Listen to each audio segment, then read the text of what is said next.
Son las 7 de la mañana 34 minutos y el presidente de la Asamblea, Niels Olsen, aseguró que impulsará una reforma al reglamento de esta función del Estado para prohibir la contratación de familiares de asambleístas y funcionarios públicos en toda la institución.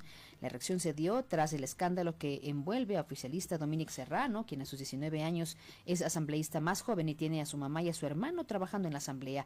El caso estalló en momentos en que Serrano enfrenta un proceso por dibujar durante una sesión legislativa. Freddy. Así es, vamos a tratar este tema y lo vamos a hacer con Roger Celi. Él es coordinador del Observatorio Legislativo, que forma parte de la Fundación Ciudadanía y Desarrollo. Roger Celi, bienvenido a Ecuador Radio. Le saluda Freddy Paredes. Buenos días. Muy buenos días, Freddy. Como siempre, un gusto estar en este espacio. Un saludo para la audiencia. Gracias, Roger, por madrugar y compartir con nuestros amigos oyentes. Usted, como parte del Observatorio Legislativo, sabrá decirnos si este escándalo que estamos viviendo ahora, y que es la contratación de familiares de legisladores, es propia de esta administración, de este periodo legislativo, o es algo que ya se lo ha visto en otras administraciones, o quizá no tan numeroso como ahora, pero que se venía dando. Bienvenido nuevamente, Roger. Muchísimas gracias, Freddy. En realidad es una práctica que ha sido recurrente en la Asamblea Nacional, eso hay que decirlo. Lo que ha pasado de fondo, Freddy, es que la norma se ha acomodado para que se suba en número, para que sea legal, entre comillas. Si nosotros revisamos la norma, podríamos decir que posiblemente esta contratación cruzada que hay entre despachos, ¿a qué me refiero? Que yo como legislador puedo solicitar la contratación de mi familiar para el despacho de otro legislador y viceversa. Claro, y ahí no hay nepotismo. Ahí podría decirse que no hay nepotismo en términos estrictamente técnicos legales. Pero obviamente eso es una falta a la ética pública y es una falta a la LOCEP, ya, pero a la Ley Orgánica de la Función Legislativa y su reglamento no tanto. Esa es la argumentación que se ha venido manejando. ¿Por qué razón? Y es que, y esto lo voy a decir con toda claridad, la institucionalidad de la Asamblea Nacional, es decir, sus normas, sus reglamentos, las personas, se han ido degenerando con el tiempo. Y uno de los ejemplos más claros es este tema del nepotismo.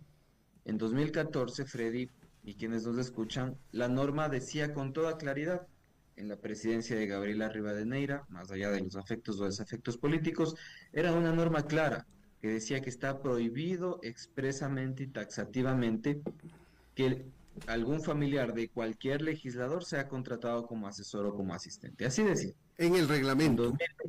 En el reglamento. En 2020, la norma cambió. En la presidencia de César Litardo se colocó una frase adicional que decía que, bueno, la prohibición aplica cuando tenga que ver con el despacho del legislador y sus familiares. Es decir, como legislador Dominic Serrano, por ejemplo, no podía solicitar la contratación de su madre en su despacho, que es clarísimo el nepotismo, pero abrió la puerta para que se contrate a su madre en otro despacho, que es lo que efectivamente se ocurrió. Entonces, Freddy, el acomodo de la norma es lo que nos genera preocupación porque eso queda a largo plazo.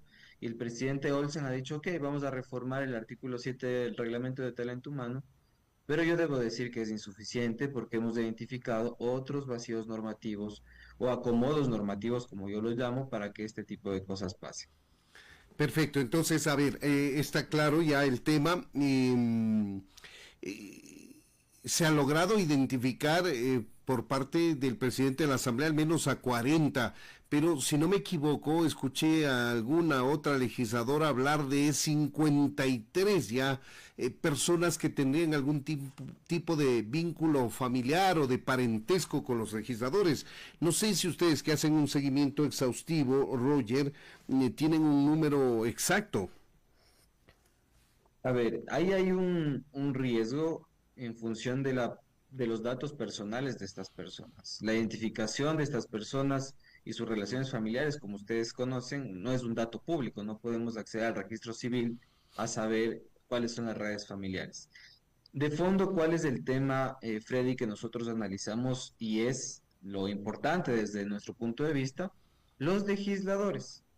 Finalmente, esta administración de la Asamblea Nacional está atacando al funcionario que ha sido beneficiado de esos contratos irregulares, que pueden ser 40, 50 o más, o menos tal vez, porque ahí nos está diferenciando bien de aquellos que tienen relaciones con legisladores, de aquellos que tienen relaciones entre sí. Por ejemplo, puede trabajar, o sea, hace muchos años, el primo de una persona funcionaria de la Asamblea Nacional en participación ciudadana, por ejemplo, y otro en una unidad totalmente distinta. Ujú. Por ejemplo, la unidad financiera administrativa, sin que esto implique que trabajen en la misma unidad. Esos aspectos sí prevé la ley y podría no ser considerado como nepotismo. Ajá. ¿En qué nos enfocamos nosotros? En la relación de los legisladores con familiares. ¿Por qué? Porque ahí sí podría haber una influencia indebida para gestionar cargo público. Entonces, la lista que realmente nosotros queremos, Freddy, porque es la estructura de la corrupción, es de aquel legislador que está influyendo para gestionar el cargo público para su familiar. Por supuesto que sí, y eso vamos Y a eso, pedir que sea y eso no, transparente. o sea, no es el enfoque, y es desafortunadamente no es el enfoque que le están dando. Y con esto concluyo. ¿Por qué? Porque la ley orgánica de la función legislativa dice de forma muy clara, aquel legislador que gestione cargo público debe ser investigado por el comité de ética y luego destituido si es que es culpable. Pero ese no es el enfoque. Entonces, estamos atacando al eslabón más débil de la cadena, pero no a la corrupción estructural que hay detrás. No, de acuerdo, simplemente quería establecer yo un número, ni siquiera voy a los nombres, sabemos que hay protección de datos, por supuesto que sí, pero un número nos puede dar la noción de cuán generalizada o no puede ser esta práctica, que no siendo ilegal, porque no es ilegal, es realmente antiética, y eso es lo que tenemos que decirlo con todas las letras, y habrá que corregir esto, y en buena hora que el presidente de la Asamblea, Nils Olsen, ha anticipado que habrá una reforma al reglamento. Ojalá esa reforma sea lo más pronto posible, con la misma celeridad que se aprueban los proyectos económicos urgentes. Esto debe ser resuelto por la Asamblea, puertas adentro. Se trata de un reglamento de la propia ley orgánica de la función legislativa. Desde estos micrófonos abogamos por conocer los nombres de los legisladores que tuvieron uno o más empleados familiares o con parentesco en otros despachos de legisladores colegas suyos. Obviamente a eso queremos llegar, pero la pregunta es si tenemos un número aproximado de personas que bajo esta modalidad de contratación cruzada han tenido un cargo, un puesto en la Asamblea Nacional. No se ha identificado con total claridad cuántas serían estas personas que tienen relaciones familiares. El caso emblemático, digamos, que destapa todo es el caso del asambleísta Serrano, pero más allá de eso habría que investigar despacho por despacho y tratar de hacer una comparación primero con los apellidos y luego comenzar a ver si es que realmente son familiares, porque pueden ser personas que tengan el mismo apellido, pero no necesariamente compartan vínculos de consanguinidad o incluso afinidad. Es que, Freddy, este es un problema institucional de la Asamblea Nacional, porque finalmente, ¿quién tiene la capacidad de investigación dentro de la Asamblea Nacional de estos temas antes de las contrataciones? Es la unidad de talento humano, que incluso debe investigar si es que las declaraciones de nepotismo de que presentan los funcionarios antes de ser contratados no están faltando a la verdad. Porque recordemos que es hasta cuarto grado de consanguinidad y segundo de afinidad. ¿Cómo comprobamos la afinidad? La afinidad se comprueba con una declaración jurada, pero más allá de eso, ¿cómo sabemos si no están mintiendo o no? Por alguien que Entonces, le conozca personalmente a esa persona y diga es, no sé, cuñado, tío, lo que fuese, en grado de afinidad con el legislador, y no hay otra forma, creo yo, no sé. claro, y es complejo.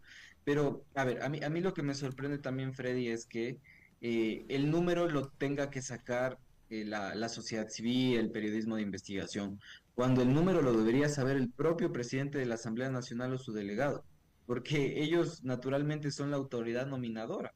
Es decir, por sus manos pasa la información al respecto de la contratación, nada más y nada menos que de más de 1.000 personas en la Asamblea Nacional. Claro, pasa por sus manos la información, pero no les interesa transparentar porque se va contra ellos mismos. El tema es, Así es.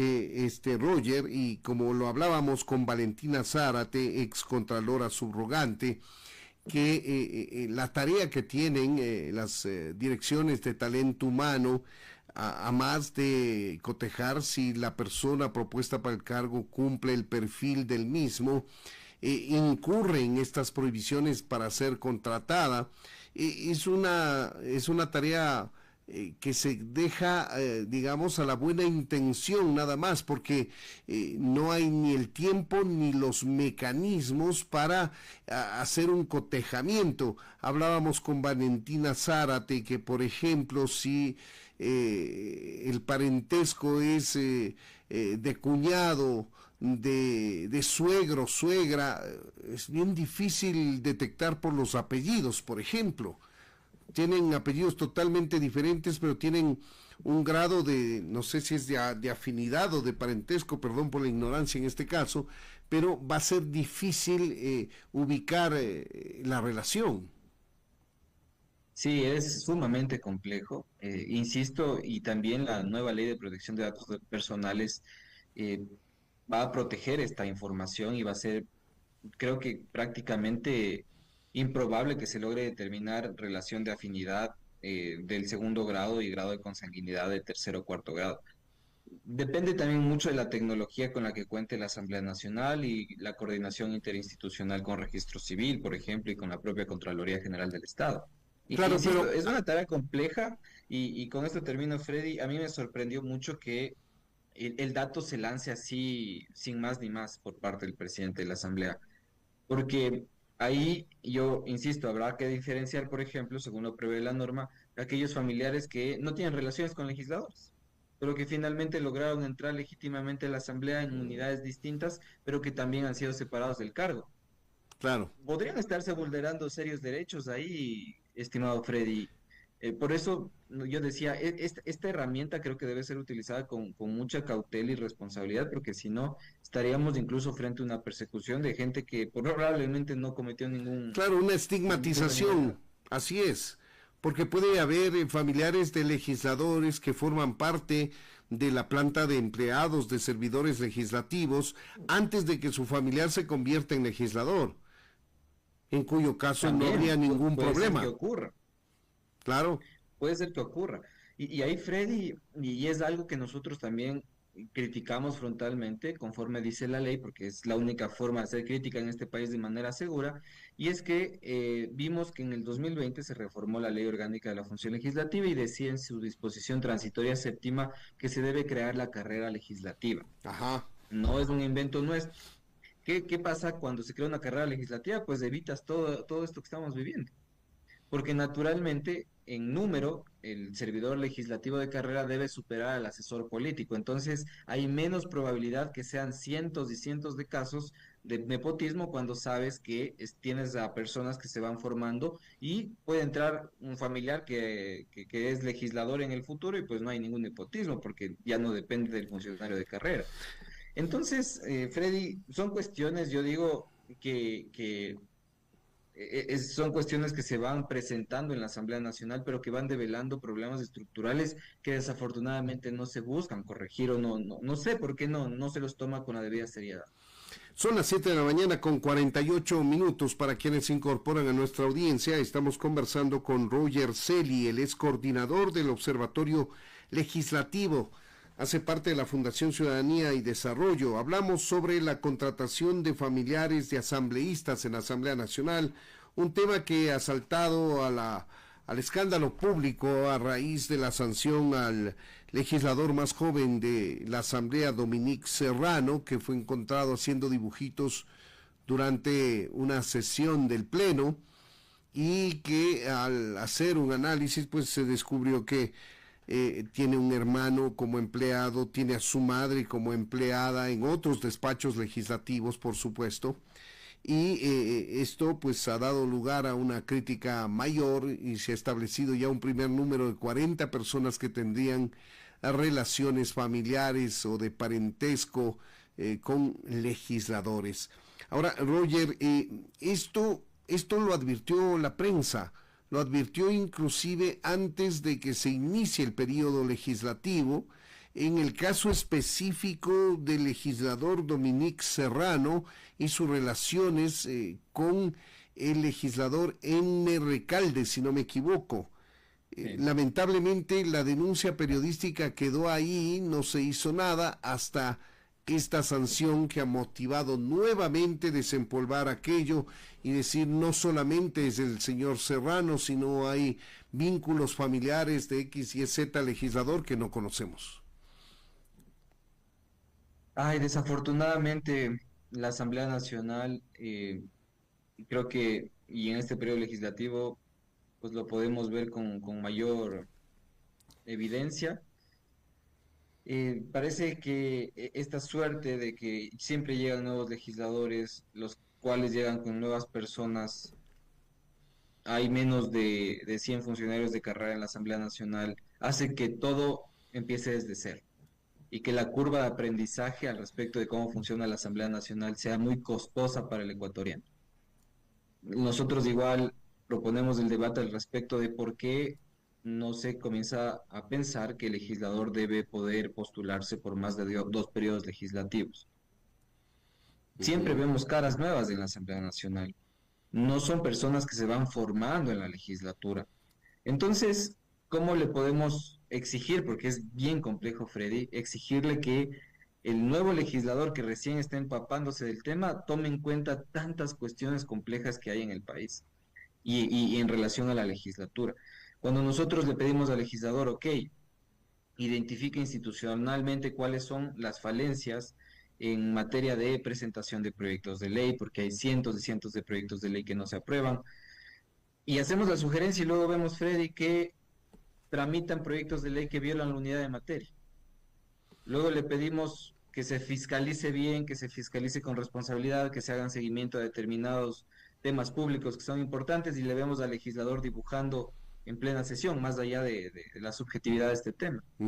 Luego les pedimos que asistan al pleno de la Asamblea Nacional, que voten responsablemente, y luego vemos a legisladores que, como por ejemplo el asambleísta Rafo, que tiene más del del 30% de ausencias en las votaciones del pleno de la Asamblea Nacional en un corto periodo de tiempo.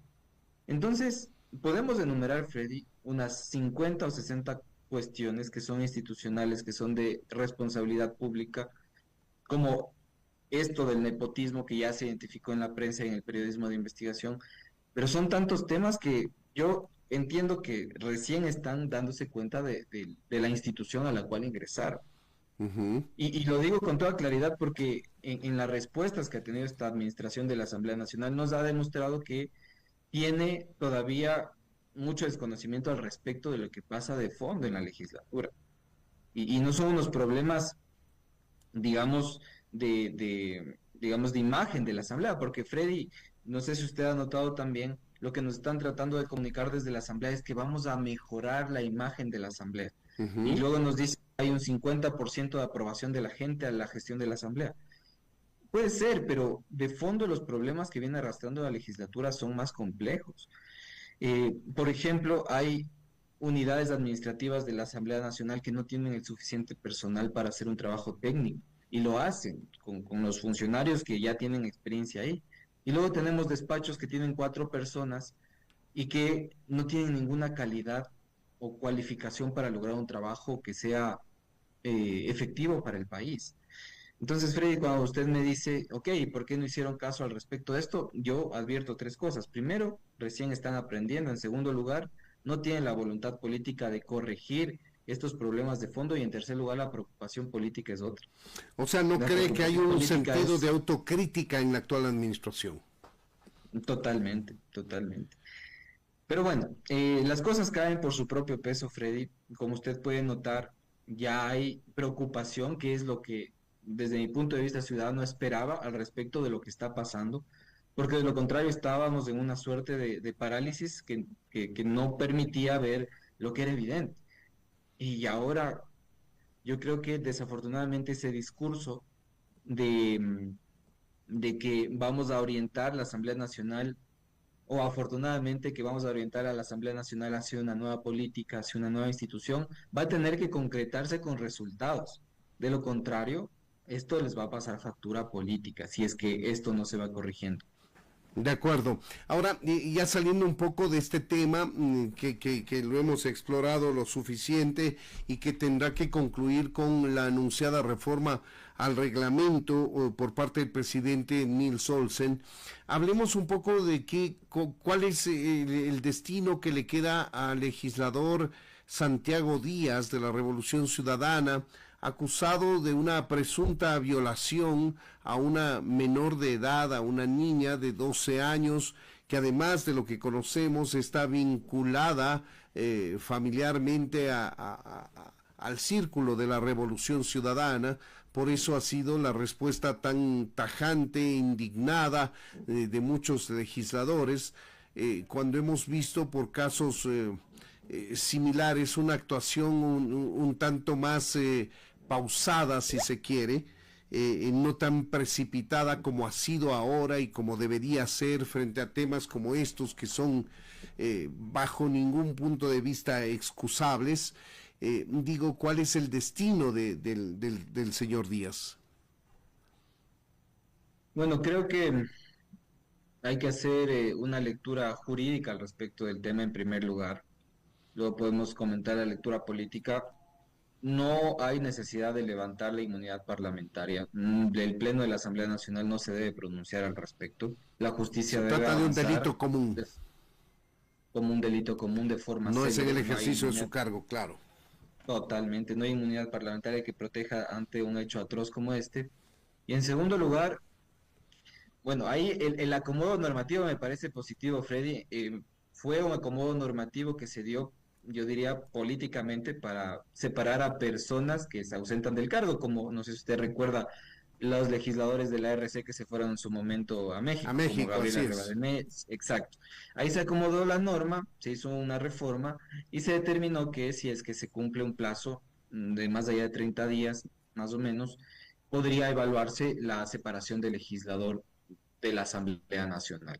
En este caso, si es que el legislador Díaz, como ya ha pedido una licencia, supongo que el CAL ahora está analizando de cuánto va a ser esa licencia y si es que hay una ausencia permanente del legislador durante un tiempo determinado, pues él podría, mediante una resolución, ser separado del cargo Ujú. y su suplente titularizado. Más o menos es el destino que yo voy viendo que se está, digamos, aplanando para el legislador Díaz, dado que va a ser bien complejo que él vuelva a ocupar su curul de forma, digamos, normal o regular, dado la condición que tiene actualmente de presunto violador. Y a juzgar por los hechos hasta el momento, parecería ser que no le va a dar la cara a la justicia y probablemente si se inicia un proceso penal como debe estarse iniciando ya en su contra, tendrá prontamente, si es que así lo deciden los jueces, la condición de prófugo, si es que le dictan prisión preventiva, por ejemplo.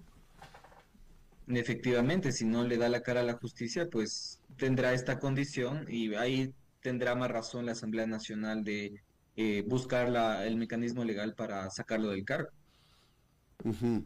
Ahora, ¿qué pasa con Yajaira Urresta? Dicho sea de paso, estará con nosotros el próximo día lunes para conversar sobre su decisión de separarse de esta agrupación política, la Revolución Ciudadana, en la cual ya tiene dos periodos, digamos, el anterior, la reposición de la muerte cruzada y ahora en el que anuncia prácticamente a su inicio la separación de la Revolución Ciudadana. ¿Cómo analiza Roger esto? Ella argumenta malos tratos, una referencia displicente por parte de la presidenta del movimiento y ex candidata presidencial en chats con colegas suyos y ese aparentemente es el argumento por el cual ella decide dar un paso al costado y separarse de la agrupación política. Freddy, es triste en el sentido más ciudadano de que las organizaciones políticas no hayan hecho caso al respecto de las recomendaciones que debían seguir los partidos. Y es un tema que va más atrás, digamos, de lo que ya ha ocurrido, del resultado. En primer lugar, los partidos políticos no tienen formación política, no tienen formación política. En segundo lugar, no tienen militancia. Y en este caso de la Revolución Ciudadana ha demostrado eso. Ponen de candidatos a personas que no han militado, los cuales podrían ser incluso un caballo de Troya, digo yo, para descomponer internamente. Uh -huh. Puede ser. Luego de eso, los criterios de selección de los cuadros políticos se dan por todo menos por formación, militancia, méritos o incluso representación ciudadana. Se dan por otro tipo de temas. El petit bureau que hay en las organizaciones políticas finalmente son los que eligen y los que deciden al respecto de las candidaturas. Luego, cuando llegan al Parlamento no hay ninguna agenda, Freddy. Usted puede notar, la agenda es dispersa y Y eso es de disparatada. manera general, no estamos hablando de una organización política en Totalmente. específico. Por eso digo, es desafortunado que no hayan hecho caso de las recomendaciones y estándares internacionales sobre organizaciones políticas y el resultado sea este, descomposición. Porque en cualquier país del mundo, Freddy, la organización política de oposición que ha perdido las elecciones puede seguir funcionando normalmente y haciendo una oposición responsable, seria, sin descomponerse. Además es necesaria la oposición política Por porque supuesto. ayuda a Y determinar errores y le obliga al gobierno de turno a corregirlos. es que esa es la democracia, Freddy, y yo digo desafortunadamente porque son más de 50 o 60, y detrás de eso hay millones de personas que nos guste o no confiaron a esa organización política Así es. y que legítimamente estaban representados. Entonces digo, desafortunadamente ha ocurrido eso, ahora vemos ya los resultados. Primero, un legislador que ya dice ser apolítico, que ha llegado por sí solo prácticamente a la legislatura y por sus seguidores en una red social, y desconoce totalmente lo que es un partido político. A mí me sorprende personalmente esa posición y luego vemos que comienza a haber una suerte de ataque interno que va a lograr, veo yo, dividir a la organización política y ahí va otro punto importante. Una organización política que no logró el recambio generacional, es decir, nuevos liderazgos, y que no logró articularse frente a un plan de Estado o plan de gobierno o lo que sea, y se logró y siguió articulándose hacia un liderazgo, hacia ese liderazgo que Weber lo dice en su momento, carismático, caudillista y que tiene cierta legitimidad, que logra hacerse del partido político. No logró eso y ahora vemos el resultado. Luego, tal vez veremos lo que ya ocurre normalmente en las organizaciones políticas, una transformación, división, cambio de nombre incluso para lograr separarse y sobrevivir en el tiempo dentro de estos 4 años de la legislatura. Entonces, lo que pasa con la asambleísta Urresta es lamentable, hay que solidarizarse porque si digamos, hay que, por principio, confiar en la palabra que ha tenido la mujer que posiblemente está siendo violentada o sufriendo violencia de cualquier tipo, y luego ver cómo la organización política administra este problema. Habrá que leer también el código de ética de la organización política a ver si se ha violentado este código y internamente deberán tener una investigación y una sanción en el caso de que sea. Lo complejo, Freddy, es que estamos hablando nada más y nada menos que de la líder nacional del partido político. Y Así eso es. hablaría mucho al respecto de su futuro frente a las elecciones seccionales.